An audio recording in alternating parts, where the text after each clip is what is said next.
Archer Thompson was a hard-working taxi driver with years of experience. One night, he was driving along a quiet road under a full moon. The peace and quiet was broken when he saw a single person standing by the road. He was shocked to find out that it was a 5-year-old girl.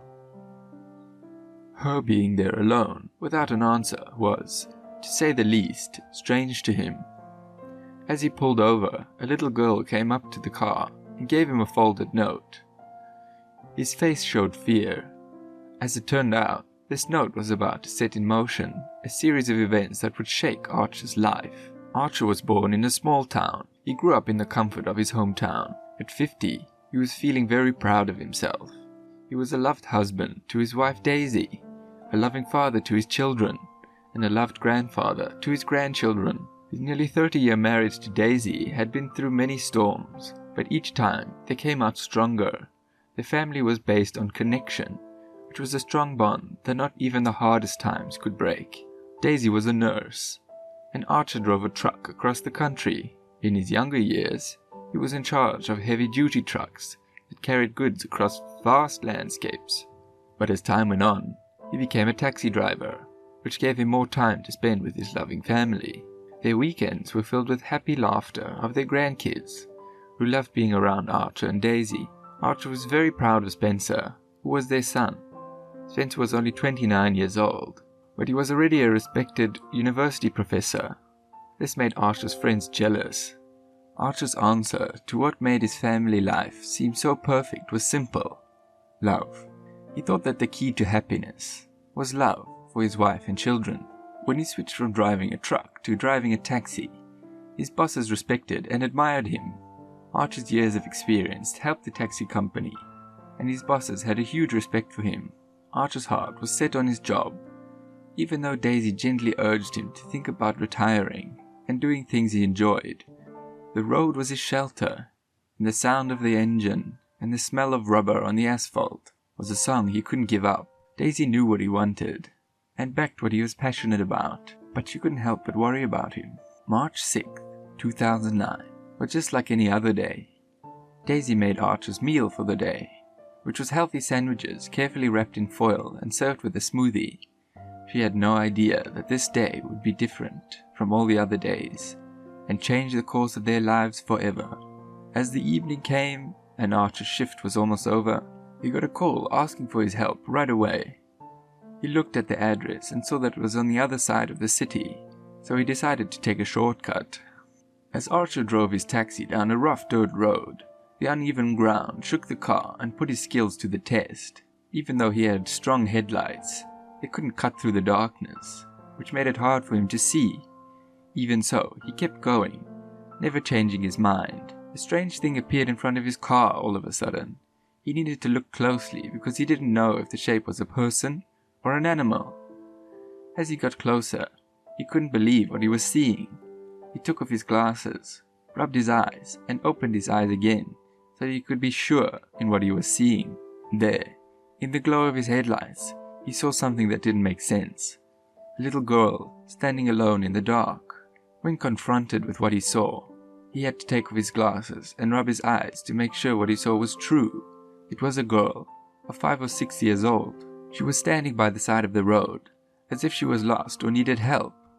Blinded by the light of their headlights, she closed her eyes and covered them with her hands. With his heart pounding nervously, Archer stopped and got out of the car. "How did you end up here, my dear? And why are you alone?" he asked, carefully taking the girl's hand. She looked at him with eyes full of sadness and despair, then sighed and simply shook her head, not saying a single word. "You don't want to talk to me, or you just can't talk?" Archer asked. He was worried, thinking she might have been abandoned or run away. He could only look at her and wondered who could have done such a terrible thing. But before he could do anything, the girl surprised him. She seemed to have a sudden idea and looked carefully at the taxi driver while nodding her head. She took the pen and folded the paper from her pocket. She then looked hopefully into Archer's eyes and handed him the note.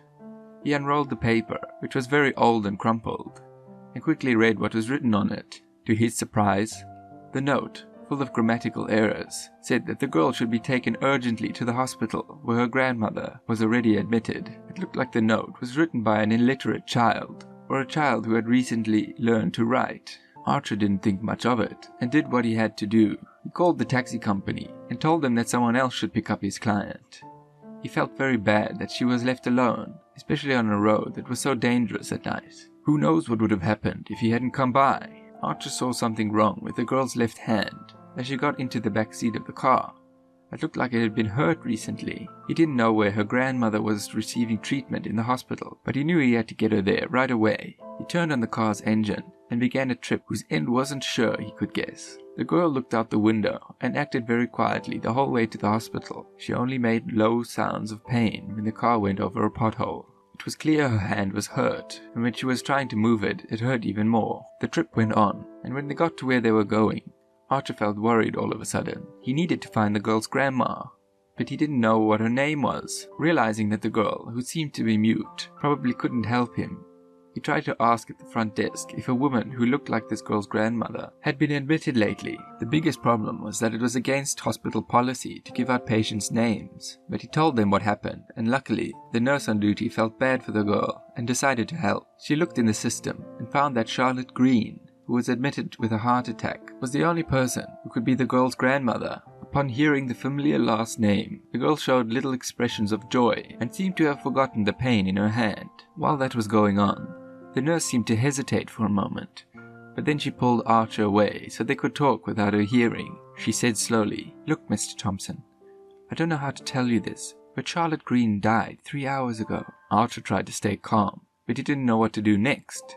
His first plan was to take the girl to the hospital, but since her grandma was gone, he didn't know where to leave her. After he got over his initial shock, he finally understood that he needed to think about the girl first before deciding what to do with the grandmother. The nurse took a quick look at the girl's arm, and he told Archer that he needed to take her to the pediatric trauma department. It looked like the girl's arm was broken, but she would need an x-ray to be sure. On the other hand, the girl's condition seemed to get worse every minute, and she could hardly stand. Archer carefully picked her up and carried her to the children's area, on the other side of the hospital. When he got there, and the doctors saw the x-rays, they were shocked. She had not only a broken arm, but also a few bruised ribs, and she hadn't eaten in hours. All of this meant she needed to go to the hospital as soon as possible, so that doctors could help her and keep an eye out for any other signs. When Archer got home that night, his wife was worried and asked him right away, "Honey, what happened? You look scared and very pale." He then let out a sad sigh and sat down in a chair to tell his wife what happened that night. After listening to her husband, Daisy couldn't hold back her tears because she felt bad for the poor girl who lost her grandma and was taken to the hospital with many broken bones on the same day. "We need to help her. What do you say we go see her tomorrow at the hospital?" Daisy asked her husband, looking into his eyes with hope. She knew she was right, because it seemed like she could read her husband's mind. He was just about to say the same thing. So Daisy and Archer went to the hospital the next morning, and to the couple's surprise, the doctors met them with good news about the little girl. She wasn't mute. She probably went through some kind of mental stress that made it hard for her to speak, but her vocal cords were fine. One of the doctors was able to get her to talk, and that's how they found out her name was Lily. "Wow, that's a miracle, Doctor. When will she be here?" Daisy said. "We brought her some food and toys, and we'd like to talk to the little one." Only family members are allowed to visit at the hospital, but since the cops haven't found them, and the couple had been so nice to Lily, the pediatrician told them that they could see her soon. When the little girl saw a familiar face, she was happy. "Finally, you've arrived, taxi driver." She looked very different from how she had looked when Archer had found her, and said, "I missed you." She was no longer pale, and her face didn't look as sad as it did before. Archer's eyes were filled with tears when he finally heard Lily's words. Her voice was so beautiful that the couple wanted to scream with happiness as loud as they could. Lily was very happy when Archer and Daisy came to visit, especially because they brought her toys and other gifts. From then on, the couple went to see Lily every morning, and sometimes even more than once a day. They were happy to see that she was happy. Every time they walked into the room, she lit up like a Christmas tree. Archer has been trying to find out what happened to her and her grandma the whole time. When he found Lily on the side of the road, he had already talked to the cops and told them everything that happened that night. During the investigation, it was found out that Charlotte Green, Lily's grandma, was the girl's legal guardian. because her parents had problems with gambling and drinking. They didn't have steady jobs and would leave for days at a time, spending more time with the slot machines and bottles of alcohol than with their own daughter. Because of this, all of the family's money went to buying alcohol and paying off the couple's many bills, which were getting bigger and bigger every day. Even though she was sick, Lily's grandmother fought for and won the right to be Lily's legal guardian. Charlotte loved and cared for her granddaughter until her last breath. Charlotte was always sad that she had to raise a daughter who was so ungrateful, who seemed to care only about drinking and gambling, and who could be mean to and ignore her own daughter. Lily's parents didn't have a stable life, so they often stayed at Charlotte's house. This made Charlotte's life hard and full of problems and worries. Her daughter, Brenda, didn't care at all what would happen to her 5-year-old child, who lived with her sick grandma. Charlotte had a heart attack one day. She was having chest pains, so she used her last bit of energy to call an ambulance, then fell on the kitchen floor and lost consciousness soon after. The whole time, Lily sat next to her grandma and cried. Brenda was in the room next door, but she didn't even open the door of her room when the ambulance came to take her mother to the hospital. The truth is that Lily did not want to live with her alcoholic mother while her father was away spending his 2nd year of his jail sentence. So, she left home at night.